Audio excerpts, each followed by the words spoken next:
Amplificador de base común. En base común. Vamos a averiguar la tensión de la base. ¿Vale? Aquí tenemos la entrada de la señal. Y aquí tenemos la salida amplificada. Aquí tenemos la fuente de 10 voltios, ¿vale? Que viene por aquí, alimenta este divisor de tensión, ¿vale? Y justo en el centro se alimenta la base, ¿vale? Averiguamos el voltaje de la base aplicando la fórmula del divisor de tensión. Y sabemos que la tensión de base son 1,8 voltios. Aquí.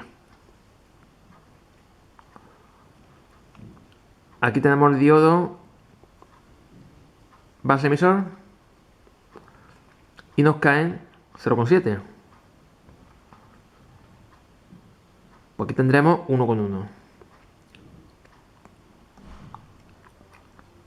Esta es la resistencia del emisor que va a pasar.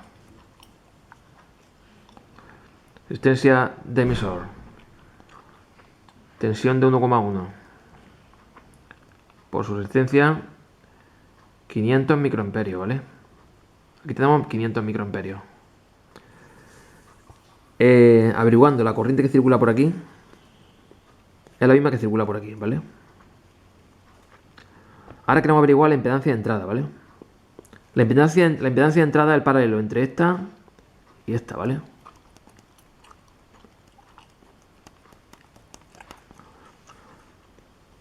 El valor de aquí ya lo hemos averiguado antes, ¿vale?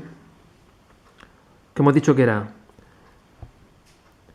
25 milivoltios dividido por 500 microamperios que circulaban por aquí, ¿vale? Y nos salen 50 ohmios. Ahora ponemos el paralelo entre esta y esta para saber la impedancia de entrada, ya que esta parte, esta resistencia está conectada a tierra de alterna, ¿veis? Por aquí. Y por el condensador está conectada a tierra de alterna. Por eso es base común, porque es común de la entrada por el emisor y la salida por el colector, ¿vale? Y va a tierra, ¿vale? Bien, pues esta en paralelo con esta serían Zin entrada 2,2 en paralelo con 50 y nos sale pues 50. Prácticamente la impedancia de entrada es la resistencia interna del diodo base emisor, ¿vale? La resistencia de emisor aquí no tiene prácticamente importancia, ¿vale? La impedancia de salida son 3,6, ¿vale? Que es la resistencia de colector, ¿vale?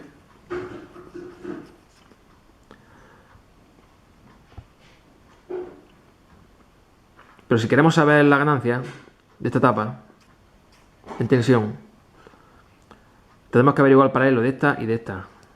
El paralelo, ¿vale? Y aquí lo tenemos. 3K6 de RC, R colector, en paralelo con 10K de resistencia de carga. Y el valor que nos sale de este paralelo lo dividimos la resistencia interna del emisor, de base emisor, y nos sale 53 de ganancia en tensión, ¿vale?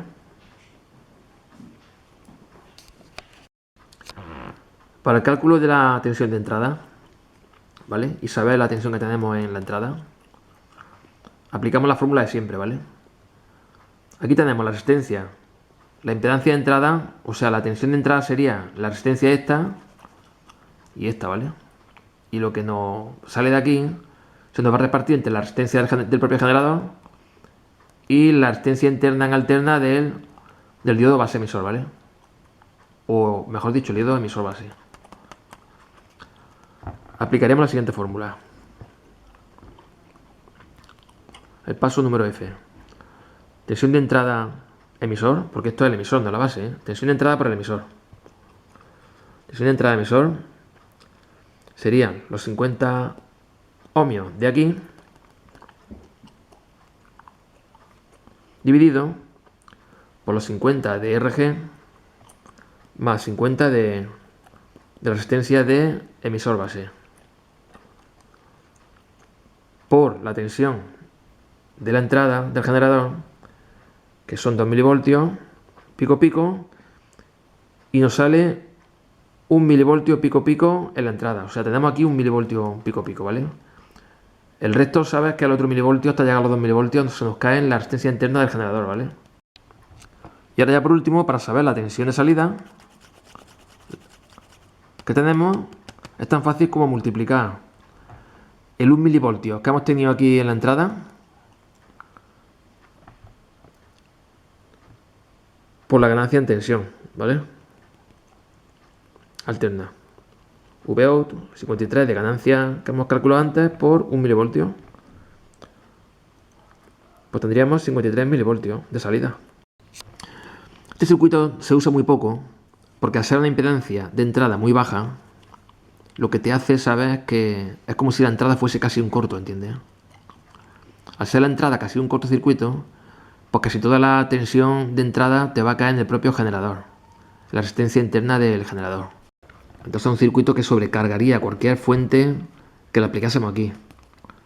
Sobrecarga la fuente de entrada, ¿vale? La sobrecarga porque te está haciendo casi un corto a la entrada, ¿vale? Entonces, este circuito se usa para acoplar una fuente de muy baja impedancia, o sea, un generador de muy baja impedancia, ¿vale? A una carga de alta impedancia, ¿entiendes? Digamos que es como un adaptador. Lo contrario a un seguidor de emisor.